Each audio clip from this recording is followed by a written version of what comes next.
Four West Jordan children on their way home this morning after allegedly being kidnapped by their own mother and found in a Croatian orphanage. And winter tire inspection events happening today to make sure you're safe while driving up the canyons. How the Salt Lake County Sheriff's Office is now getting involved for the first time this year.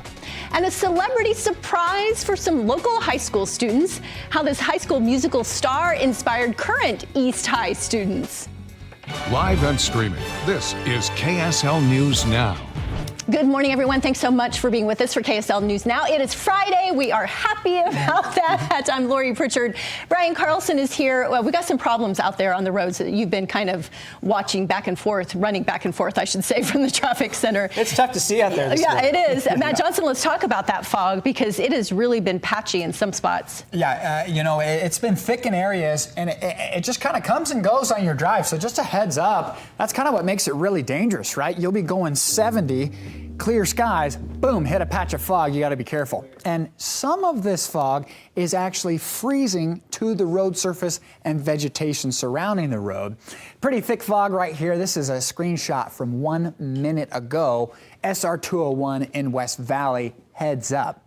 Now you look over the Salt Lake Valley, hey, we're in the clear, but we did have a thick fog bank draped all across. I looked at the webcam earlier this morning. It was all across the Salt Lake Valley. It's now retreated into the shoreline of the Great Salt Lake. Tooele to Salt Lake, patchy areas of fog, and that kind of extends all the way up into Cache Valley. Some areas down to 1/10 to a 1/4 mile visibility. Here's a look at your hourly forecast, 20s. And that's the reason why some of this is freezing. It's cold. You head into the mid-morning 30s, but by afternoon, we should start to see the fog lift with highs in the 40s. But for now, Brian, it's a little dicey in areas. That it is, and it's been a bit of an issue for drivers out there this morning. You're looking live at Mobile 5 right here on I-80 headed towards the airport. So eastbound I-80 coming from Tooele towards Salt Lake City. And you've got some areas, again, you can see out there this morning, but look, it's clear that fog is out there and making it tough to see just a bit beyond your car and a couple of cars in front of you. Visibility is down in some areas like this, maybe a 1/4 mile. And because of that, because of how thick that fog is in some of those parts, you're seeing crashes in that same area.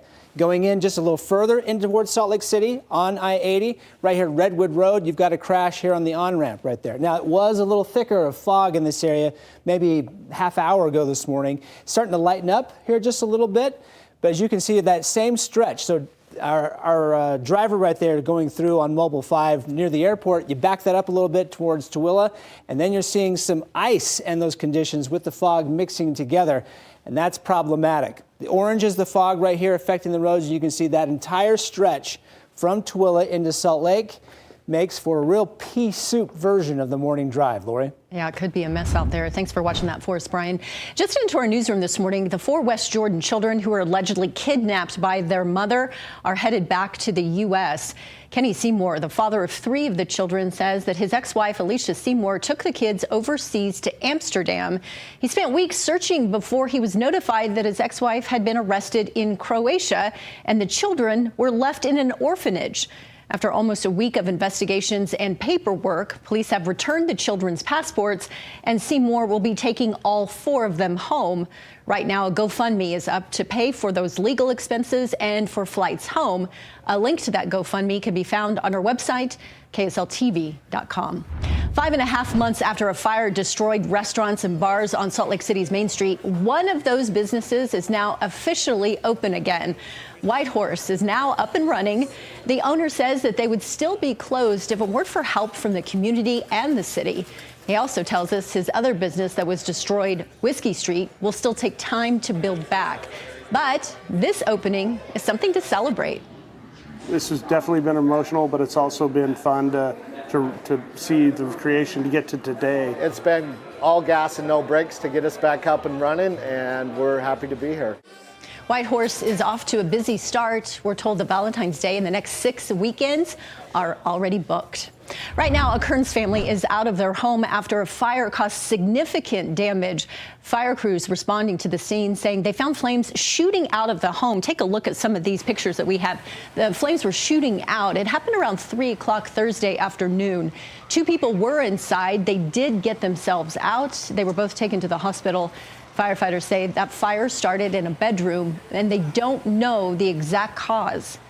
Investigators are going to do their best to figure it out and hopefully determine what that cause was, and so that we can try and continue to educate the public about things that they can be aware of in their own homes. Firefighters say the home was not a total loss. Most of the serious damage was contained to the west side of the house. Last night, hundreds of Utah nurses gathered at the state capitol to remember Alex Preddy, a Minnesota nurse shot and killed by 2 federal officers. The Utah Nurses Association says after they first put out the call, they were overwhelmed by the response.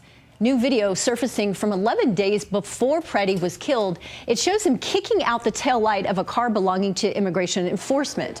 His family's attorney says that previous encounter doesn't begin to justify his death. According to reporting from family, Alex participated in demonstrations because he believed profoundly in human dignity and justice, and he grieved what was happening to vulnerable people in his city. Organizers say last night wasn't political, but an effort to grieve and try to heal after the tragedy. More Utah leaders responding to the deadly shootings by ICE agents in Minneapolis. On Thursday, 2 Democratic state leaders joined a virtual press conference with over 100 local leaders from states around the country to condemn the agency. State Senator Nate Bluin says that he's heard from Utahns who say they don't feel safe in their community. I have sat across from people in my community who are afraid to answer the door. I've heard from parents who worry that a broken taillight or a routine traffic stop could mean being separated from their kids, and students in schools who have a hard time focusing because they are worried about what's happening on our streets. Several Utah Republicans have also called for transparent investigations into the shootings. Every year, UDOT holding winter tire inspection events to make sure you are safe while you drive up the canyons. And this year, for the very first time, the Salt Lake County Sheriff's Office is getting involved. This morning, beginning at 10, you can stop by the Salt Lake County Sheriff's Office building to get a free tire inspection. If your tires pass, you'll get an official traction law sticker. It goes right on your windshield and tells officials that your vehicle has the proper traction devices to go up the canyons when traction laws are in effect. Now, we might not have a lot of snow in our valleys, but there are slick conditions up the canyons, so it's important to prepare ahead of your trip. It's a great relief for law enforcement to see that individuals are taking vehicle safety serious and going up to the canyons. Today's event runs until 1 o'clock, and if you miss it, there are multiple tire shops that will also give you the stickers for free. You can find which locations you can go to on the UDOT website. All right, let's talk about those slick conditions, because it's a little treacherous when you go into those areas where that, the slushy snow is falling. Yeah, some of the fog is so thick, it's actually releasing some ice crystals. But then on top of that, you've got freezing fog, where the water droplets are freezing to stuff. You can kind of see this tree in Cache Valley and the grass actually picking up some of that freezing fog. So the fog droplets will actually attach themselves to the vegetation and sometimes the roadways. So for that very reason, cold temperatures in place, freezing fog possible from the Idaho border south to about the north end of Salt Lake County. I haven't seen much in the way of fog at all this morning at the south end of Salt Lake Valley. So I got a 14 right now in Tooele, 22 in Ogden, 25 in Logan. Cold, cold morning with freezing fog in areas. So heads up on your commute. 44 will be the high in Salt Lake, 37 in Logan. I don't know if you'll break that fog bank. We'll see. 49 in Moab and 62 in St. George. Brian, we've been covering this all morning long. It's kind of hit and miss with the fog out there. It is hit and miss, right? And we just got a new crash that just popped up here in Murray this morning. So I-15 headed northbound right here, right at the I-215 interchange. Now, this was blocking 2 lanes of traffic right here on the left-hand side, but as you can see, they moved it off into the shoulder. So it's not going to be blocking lanes, but will cause some slowdowns as people drive past it. Now, is this because of the fog? Really tough to say, but we have had accidents this morning in foggy areas, and this is one of those foggy areas this morning. Legacy Parkway, West Bountiful, still thick as pea soup this morning. Where are you going to run into that fog? It's really patchy up and down the Wasatch Front from Logan to Tooele. Orange is foggy conditions. Still out there this morning, Lori. All right, Brian, thank you. Breaking news just into our newsroom this morning. President Trump is nominating a new Federal Reserve chair. The president will nominate former Federal Reserve Governor Kevin Warsh. Warsh could replace Fed Chair Jerome Powell when his term expires in May, though Warsh still needs confirmation before assuming that post. And this morning, Salt Lake City is getting an up-close look at homelessness through this year's point-in-time count. That count has volunteers going out and tallying the homeless population, as well as talking to them on where and how federal funding can help the most. KSL crews followed one group walking the Jordan River Trail, where we see a lot of those issues relating to homelessness. The Jordan River Trail is usually a last resort for people, but there were very few signs of camping along the banks. Executive Director of the Jordan River Commission believes that is a good sign. I suspect many people are indoors that, the last 3 or 4 years, we might have been more likely to encounter them outdoors. They said it's encouraging to see fewer people along the trail this year. They hope it's an indication of people getting help. And Governor Cox posting on social media to talk about his plans to combat homelessness. Cox writing on X, quote, "Homelessness isn't one problem and it won't be solved with one tool. Utah is taking a clear statewide approach focused on what works and what changes outcomes. 3 pillars guide the work: accountability for high utilizers, emergency shelter, and supportive housing, and expanded mental and behavioral health capacity." A group of Utahns are calling on lawmakers to focus on the high cost of living, with faith and community leaders saying too many families are getting left behind as those prices keep rising. The group United Today, Stronger Tomorrow was on Capitol Hill urging state lawmakers to focus their attention on helping Utahns afford to live. It is in times like these that we, the people who live, work, and play in Utah, call upon our lawmakers to work together, regardless of party, to develop real, practical solutions to these challenges. Several Republican legislators attended. They spoke about things that they're working on right now, and they're focused on helping cities pay for infrastructure costs on new housing developments to get more houses built and increase the supply. And Utah lawmakers passing a flurry of budget bills on Thursday, some of the first to make it to the governor's desk this legislative session. All 9 have to do with base budgets across the board, from public education to economic and community development. And one was for the National Guard, Veterans Affairs, and legislature-based budget.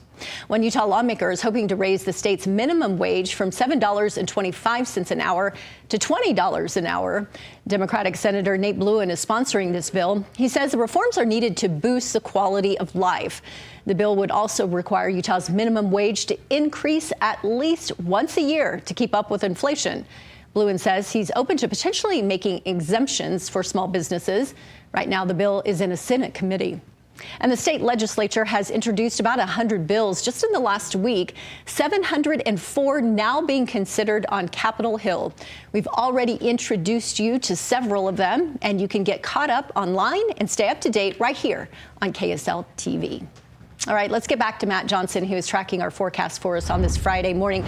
That fog seemed to have cleared out yesterday. Are we going to see the same thing today? Yeah, I think we're going to see a similar scenario where a lot of us see the morning fog and then it'll retreat back over the Great Salt Lake. It might even lift for some areas, but then it came back right quick last night. Pleasant View, you can see that fog bank moving in around 7, 8 o'clock.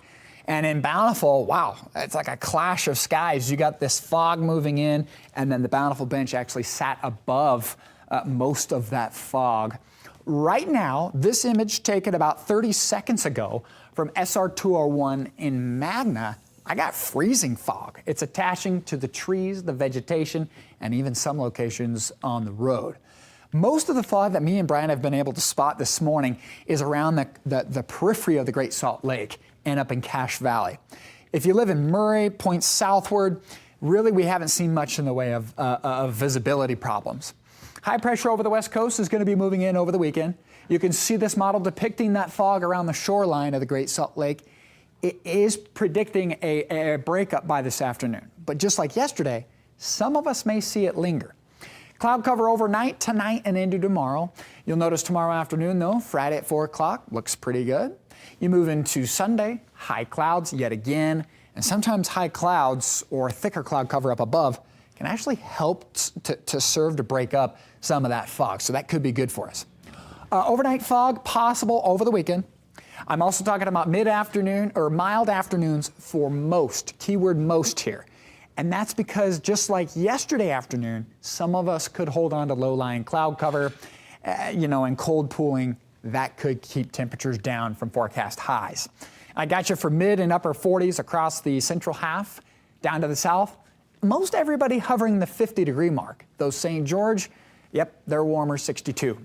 Montpelier to Logan, I think you're going to be colder today. You do have that fog bank in place, and it's going to take time for it to wear off. Around the shoreline of the Great Salt Lake, look for morning fog, then breaking. Here's a look at St. George. You've got your forecast at 62 to 65 to 68, warming over the weekend. Mid-60s in store as we head through next week. Wasatch Front, digging into this forecast, AM fog, 44 by afternoon. Afternoons through the weekend, 10 above the normal. You head into next week, more mild weather. We're likely dealing with just a bit of haze. Holding on. It doesn't want to go anywhere, Brian. But this morning, that haze is mixed with some fog. Who would have thought we'd be grateful for the haze? Thank you much there, Matt. Take a look at that morning drive. You're looking live at Mobile 5 here. I-80 headed towards downtown Salt Lake right here. This is roughly near Redwood Road here this morning. As you can kind of make out along the horizon, it's still foggy out there today. Now, it's not as foggy in Salt Lake City as it is in other parts along the shores of the Great Salt Lake. I'll give you another one right here. This is West Davis Highway here. Syracuse right here coming in where it starts at Antelope Drive. And it is just pea soup out there this morning. So this spot has been holding steady throughout the entire morning. The biggest problem we're running into right now may or may not be related to the fog. You've got a crash right here at I-15 headed north at the I-215 interchange. The backups for this crash now going all the way to almost 90 south. 20 miles an hour as you're trying to drive past this crash. It's not blocking any lanes of traffic. You can see it's on the shoulder, but it will slow you down. Lori? Brian, thank you. What started in Utah 2 decades ago has grown into a nationwide program changing how schools talk about mental health. Hope Squad still making an impact. It was founded in Utah back in 2004 as a way to reduce suicide through peer-to-peer intervention. Well, since then, it has expanded into more than 40 states, training students on warning signs, bullying prevention, and inclusion. Students, a part of the program, say that their peers are more likely to come to their friends about their struggles than they're really a teacher or even a parent.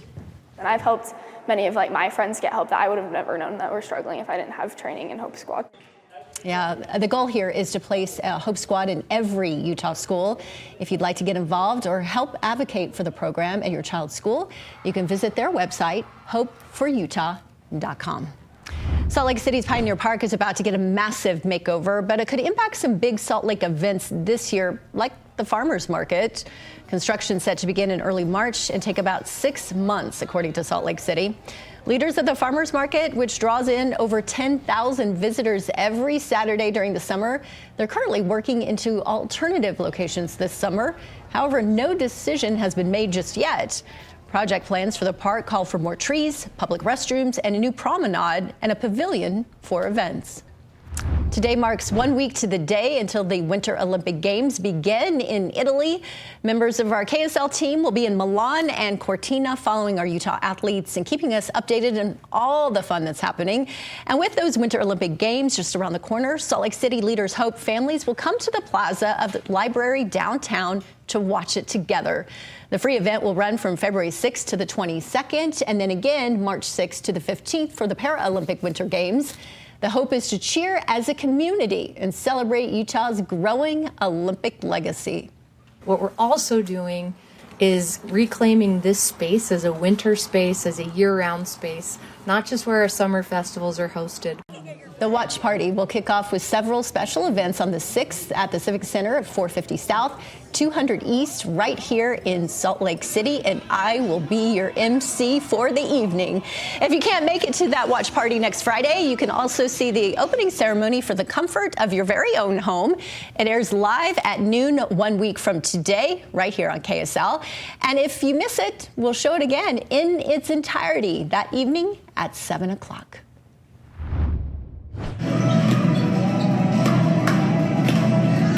Oh, you know that pop? It's pickleball. Take a look at this. Kaysville police officers and firefighters got a break from their regular routine with a friendly pickleball competition against students at Centennial Junior High. The school's gym teacher says that they were invited to show the kids that officers, hey, they're normal people. They live in our communities and sometimes share the very same hobbies that we do. And 2 national parks in Utah hit the top 5 most photo-worthy parks in the country.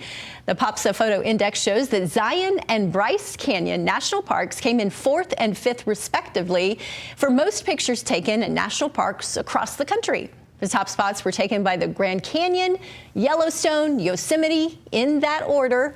All 5 of Utah's national parks made it into the top 25 most photographed parks as well. All right, let's get back to Matt Johnson to talk about our weather today because it's starting out a little rough, but see, it just like yesterday, it just cleared. It ended up being a beautiful day. Yeah, you know, we just have to get through the morning, and then I think that sun should help to break things up. But right now, within the last 30 minutes, we've seen that fog bank kind of flow back again. It's been ebbing and flowing. Right now, it's flowing. It's coming back into the Salt Lake City area, and you can see that here off to the right-hand side, these kind of branches and arms of fog starting to reach back in from the Great Salt Lake. So we're not over with it just yet. Tooele to Salt Lake, patchy fog that reduces visibility down to 1/10 to 1/4 mile, and that kind of goes off and on all the way up through the I-15 corridor to the Idaho border. This morning, patchy fog, temperatures in the 20s. We'll go 30s mid-morning. By afternoon, I've got you down for some 40s. And I think most locations, Brian, will see the fog lift by lunch hour and beyond. But right now, we got to get through this pea soup. That we do. We got a lot of it in Davis County this morning here, Matt. Take a look here. This is Legacy Parkway here, West Bountiful this morning, and this has been holding steady the entire morning. It has been so thick, and the visibility has been so low, down to at least 1/4 mile or lower at different parts this morning. Now, as bad as that is, be aware of that through Davis County and Tooele County. We have a big crash, and actually a couple of crashes right here, northbound I-15 here at the 215 interchange. The traffic backups behind it, you're driving 14 miles an hour. They go all the way down to 90th South. Looking at the crash here this morning, they've cleared it, but that doesn't mean the backups are clear yet, Lori. Oh, it doesn't. All right. Thank you, Brian. A Sandy-based dance company back in Utah after what they say was the Olympics of Latin dance. We first told you about this group from Latin Dance Utah Academy back on January 9th. They were getting ready to go to New Jersey for the World Salsa Summit. Well, the salsa team says that they took home 12 of the top awards. That includes 2 first place, 3 second place, and 2 third place wins. They say one of their members even competed while 5 months pregnant. So congratulations. And that was the reaction at East High School. A familiar face proving to students that they are ready and they are all in it together. Actor Lucas Grable, who played Ryan Evans in the original High School Musical movie, surprised musical theater kids at East High. Students kind of soaking up his every word as he shared what it was like filming at that school 20 years ago. Just so many incredible memories here. And maybe give you a little tip here and there or some pointers and share some of my experiences of what it was like shooting here 20 years ago. It really was a fun way to encourage the students who are just weeks away from their production of High School Musical, which is opening on stage. And you can find performance dates, times, and how to get tickets on our website. Thanks so much for joining us for this segment of KSL News Now. We leave you with a look of Salt Lake City waking up on this Friday morning. Have a great weekend, everyone.